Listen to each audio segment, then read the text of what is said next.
Bismillahirrahmanirrahim. Assalamualaikum warahmatullahi wabarakatuh. Apa kabar teman-teman? Kita kembali lagi di Halkoh Marketing dan insya Allah ini tayangnya setiap jam 5 pagi ya.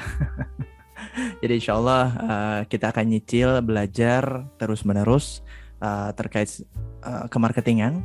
Pun juga kalau bicara terkait kemarketingan pasti kita juga terkait nanti ya dengan ilmu kehidupan. Nah mudah-mudahan di acara Halkoh Marketing ini ya di forum kita sekarang ya ini mudah-mudahan sekali lagi Anda selalu berada dalam kondisi terbaik atau versi terbaik diri Anda untuk belajar dan kemudian next kita mempraktekkan apa yang didapat ya insight-insight di acara ini atau di forum kita kali ini. Baik, tidak akan berlama-lama lagi sesuai dengan permintaan teman-teman. Kita akan saya coba share screen materi kita di pagi ini ya.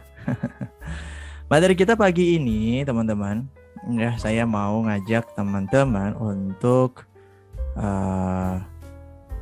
ya ini ya kita akan membahas terkait. Nah, sebentar. Oke, terkait menajamkan pemahaman kemarketingan properti. Kenapa kemudian saya sampaikan ini menajamkan?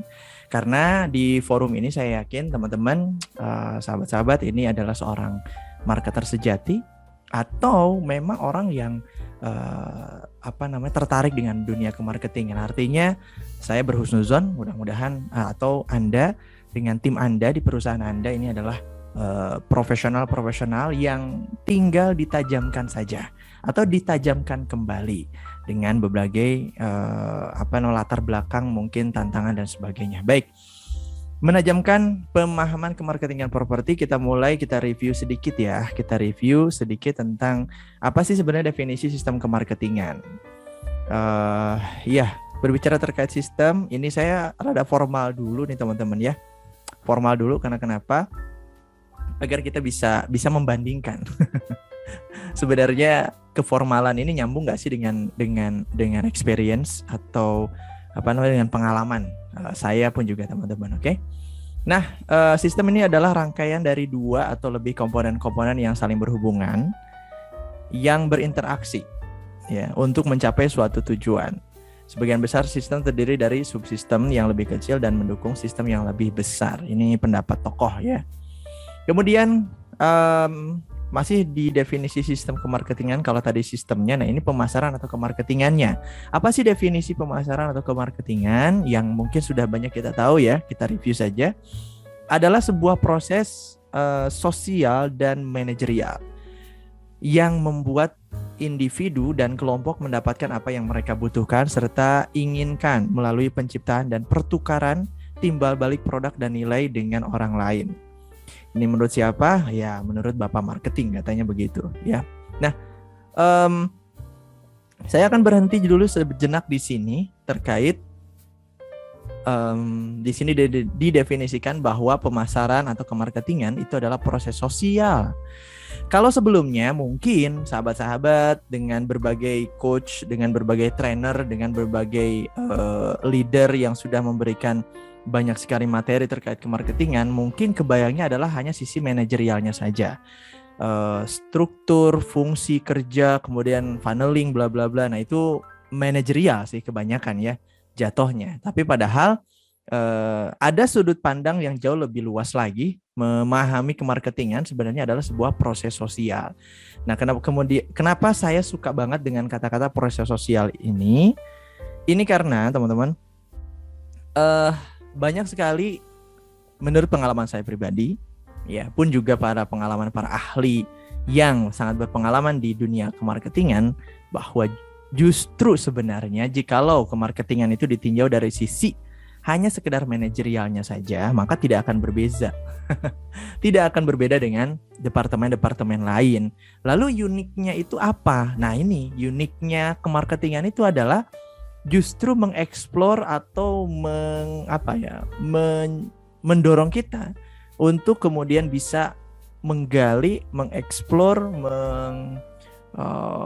membuat rumus-rumus terkait proses sosial. bagaimana cara kita berinteraksi dengan manusia yang lain gitu. Karena ya yang namanya transaksi terjadi selain ya dari sisi manajerial yang mungkin produknya ada, cara transaksinya begini gitu ya. Tapi justru keputusan untuk pembelian itu dilakukan lebih dominan oleh proses sosial atau interaksi antara kita dengan orang lain atau dengan calon customer kita. Maka kemarketingan adalah ya proses sosial, suatu proses sosial dan manajerial. Tapi kita akan coba lebih banyak berbicara sementara ini adalah dalam proses sosial, karena ini yang sangat berpengaruh kepada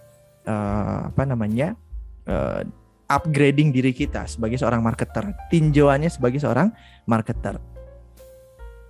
Karena kalau tinjauan sebagai dari sudut pandang manajerial, ini cukup banyak irisan dengan produk, dengan sistem di perusahaan, dengan dengan SOP dan lain-lain kaitan dengan sekali lagi manajerial. Nah, tapi kalau berbicara terkait person marketing, ya, sebagai individu marketing, maka sebenarnya menurut saya pribadi yang harus benar-benar kita kuasai itu adalah terkait proses sosialnya. Kita menjadi menjadi senjata utama lah bagi perusahaan untuk bertempur dan bertemu ya dengan manusia lainnya, dengan pak market, dengan pasar, dengan manusia. Maka yang dilakukan tentu bukan manajerial, yakni proses sosial. Bagaimana approachment kita kepada orang per orang dengan berbagai karakteristik market kita, mungkin di luar market kita. Ini bagaimana caranya? Nanti kita akan belajar. Jadi di sini kita coba simpulkan sebenarnya sistem kemarketingan itu apa, kurang lebihnya. Kalau ini simpulan dari saya ya. Jadi sistem pemasaran atau kemarketingan itu adalah rangkaian komponen yang berinteraksi untuk terjadinya proses sosial dan manajerial yang menjamin terpenuhinya kebutuhan individu dan kelompok melalui penciptaan dan pertukaran timbal balik produk dan nilai dengan orang lain. Intinya transaksi lah ya, seperti itu. Tapi tadi rangkaian komponen yang berinteraksi untuk terjadinya proses sosial yang tadi. Nah, ini yang banyak nanti kita akan bahas di Halqoh Marketing ini. Termasuk juga person marketing, apa yang harus kita lakukan sebagai seorang marketer ya, agar kita benar-benar bisa menguasai proses sosial atau bisa benar-benar lulus ya atau mulus ya, klinis dalam proses sosial. Nanti untuk manajerial kita akan belajar juga, tapi mungkin tidak di Halqoh Marketing ini ya. Baik, selanjutnya kita berbicara terkait, ini hanya disclaimer aja ketika berbicara terkait kemarketingan. Selalu, dipisah Kang, ada branding, ada marketing, ada selling. Oke, nggak apa-apa ya. Hanya agar memudahkan, karena ya yang namanya branding pun selling pun marketing, ini beda-beda istilahnya ya, keilmuan. Ini keilmuan besar tersendiri, hanya agar memudahkan gambarannya, saya hanya ingin memakai kata marketing di sini. Ya, ini sekali lagi pendapat pribadi. Baik, sebelumnya apakah sebenarnya nih bagi Anda yang mungkin di bisnis properti atau bukan, karena basic saya atau aktualisasi saya di bisnis properti, walaupun untuk kemarketingnya sih insya Allah ya segala macam ilmu marketing itu bisa diterapkan di bisnis apapun. Hanya saja saya selalu memberikan setidaknya 2 atau 3 syarat. Ya. Atau kalau kita di sini 2 syarat aja dulu deh ya. 3 lah. Ya, ini saya tulis lagi nanti syarat yang ketiganya.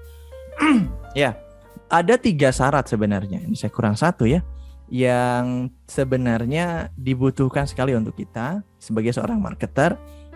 Berada di bisnis apa sih? Nah, ini harus clear dulu nih.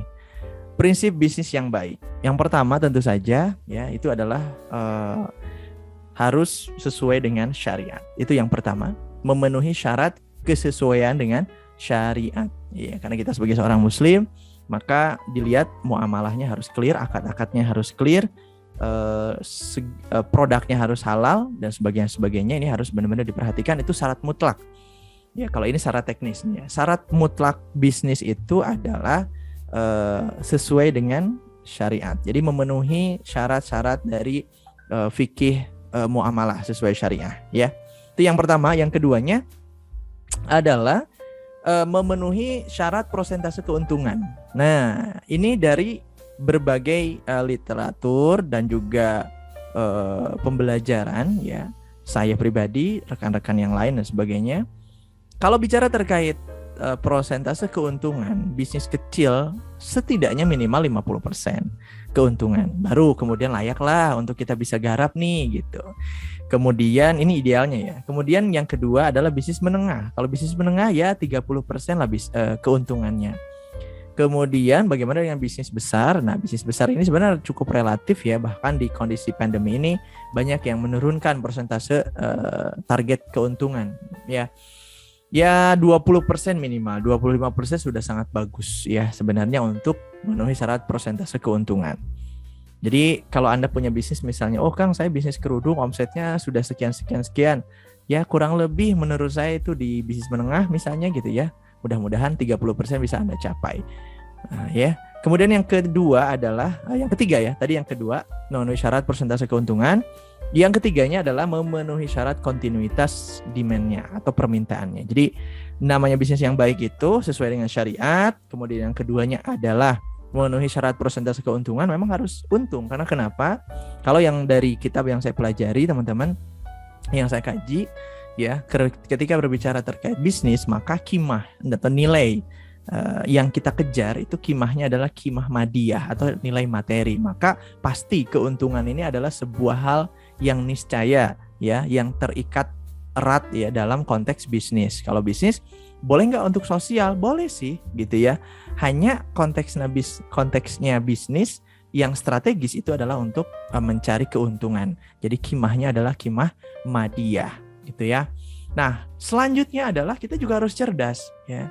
Mana bisnis yang kemudian memenuhi atau yang permintaannya terus-menerus. Nah, ini syarat yang ketiga bisnis yang baik ya. Memenuhi syarat kontinuitas demand. Permintaannya itu memang terus-menerus ya, bahwa yang baik diambil sebagai bisnis kita adalah yang permintaannya tidak habis-habis. Nah, properti memenuhi. Kemudian apalagi nih? Wah, beras memenuhi, Kang. Memenuhi. Bagaimana dengan jualan apa istilahnya ya?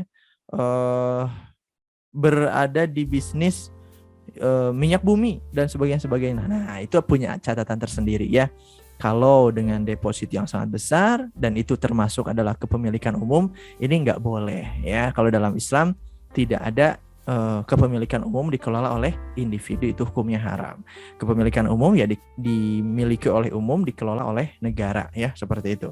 Jadi gimana kalau bisnis bisnis penambangan, wah gitu ya, dan kita yang punya tambangnya, kalau depositnya besar nggak boleh ya. Itu kan terus menerus Kang permintaannya. Iya, makanya itu kepemilikannya dalam Islam itu kepemilikan umum ya.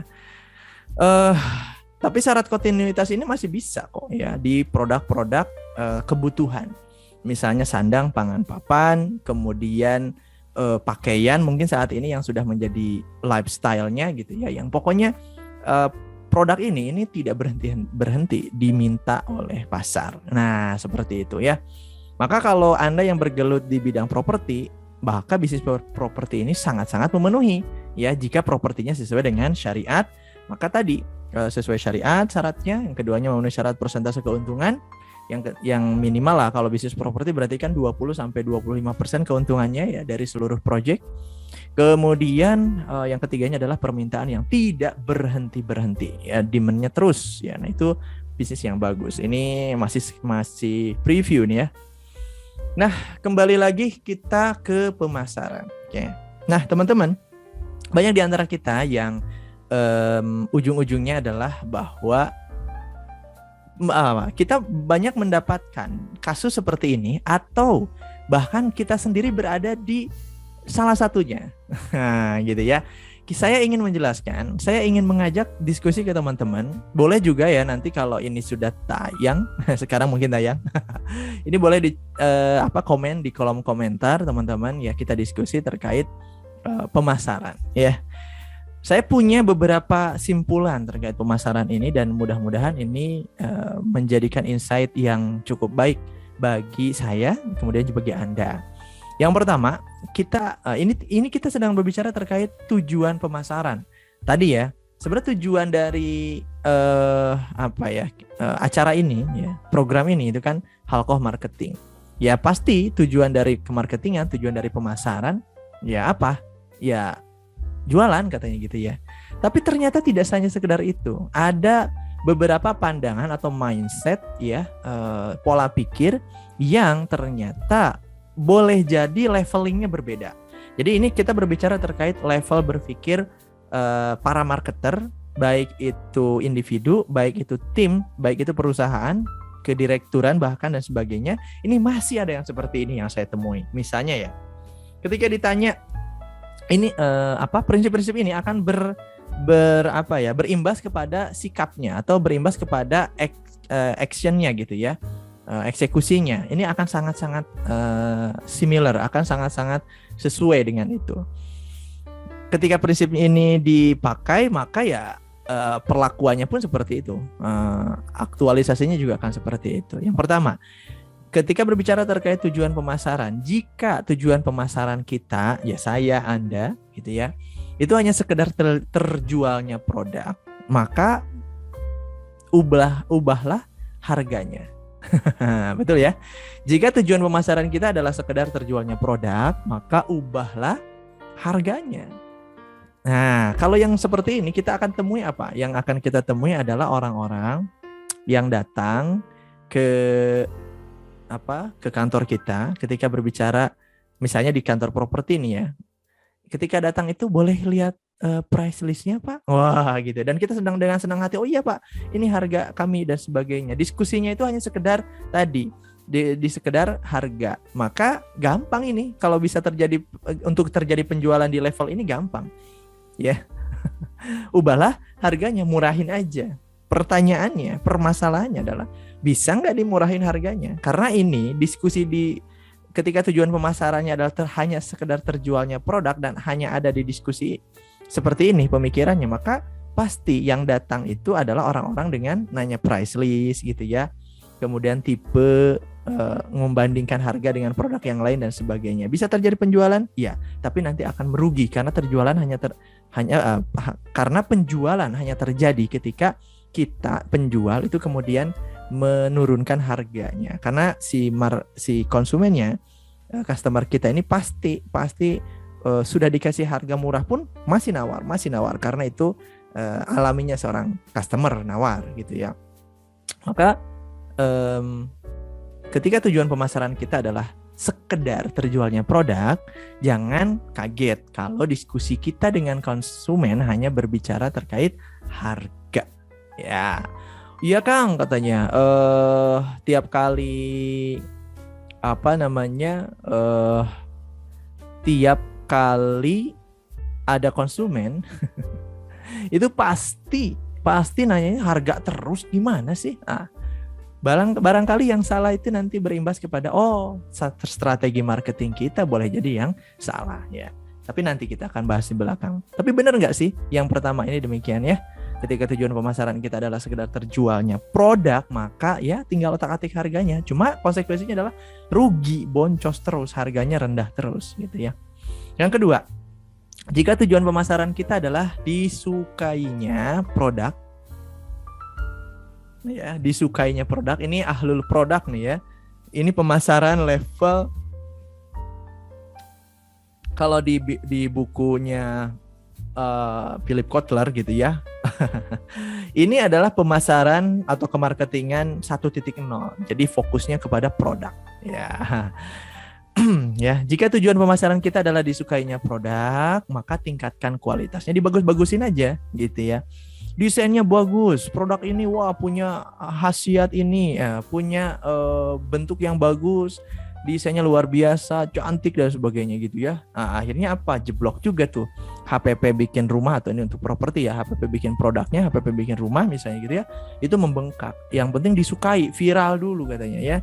Disukai, orang itu menghargai, dan ketika ada customer itu datang itu adalah berbicara tentang wah ini hebat banget, bagus nih. Pertanyaannya, apakah mereka tidak akan nawar?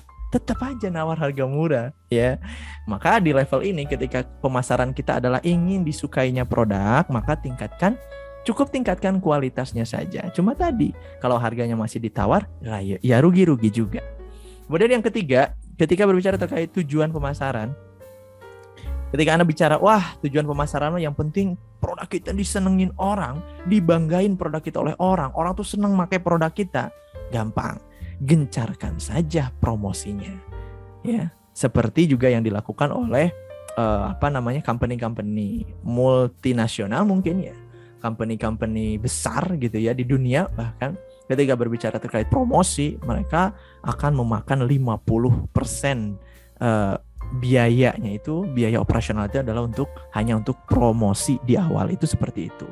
Untuk produk baru, launching produk baru dan lain-lain, itu pasti dana promosinya gila-gilaan. Pertanyaannya, apakah Anda dengan produk Anda atau perusahaan Anda sekarang itu punya budget promosi yang unlimited? Enggak Kang, boro-boro nih promosi saya cuma 1% dari anggaran cash flow dan sebagainya. Kalau kayak gitu bahaya nih ya.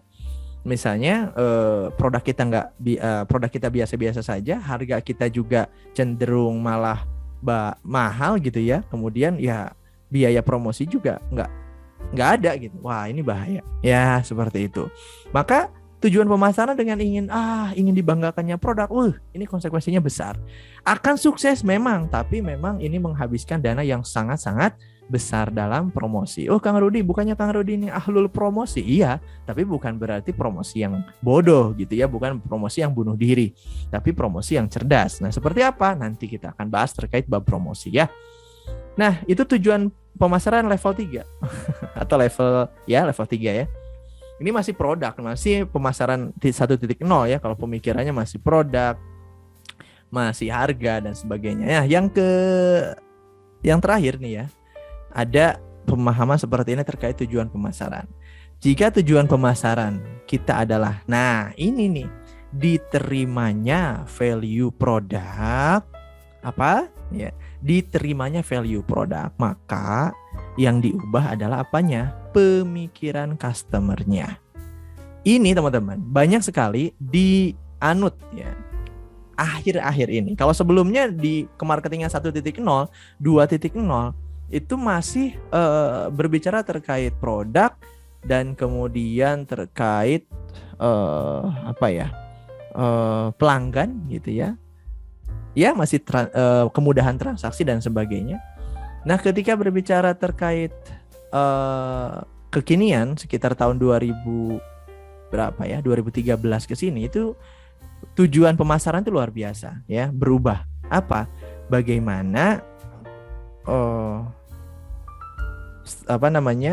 sebuah strategi pemasaran itu menyentuh hati ya, menyentuh pemikiran ya, kemudian sangat-sangat memanusiakan customer ya. Ketika berbicara terkait itu, nah ini nih yang luar biasa. Ketika sudah tujuan pemasaran atau strategi pemasaran itu kemudian melibatkan atau menjadikan manusia itu sebagai potensi manusianya, maka ini tuh powerful banget ya. Oke, betul, ketika bicara paragraf 1 nih ya, tapi manusia suka harga yang murah Kang. Iya, tapi rugi kitanya. Kedua, tapi manusia suka kualitas Kang. Iya, harganya murah, kualitasnya bagus. Itu alami, manusia memang suka itu. Yang ketiga, pengen yang membuat produknya dipakai bangga. Iya, cuma ini semuanya kita ambiar semua nih, rugi semua. Harga dinego, kualitas bagus, harga dinego. Kemudian promosi sudah bagus, kualitasnya bagus, harga masih dinego, iya kan? Akhirnya apa?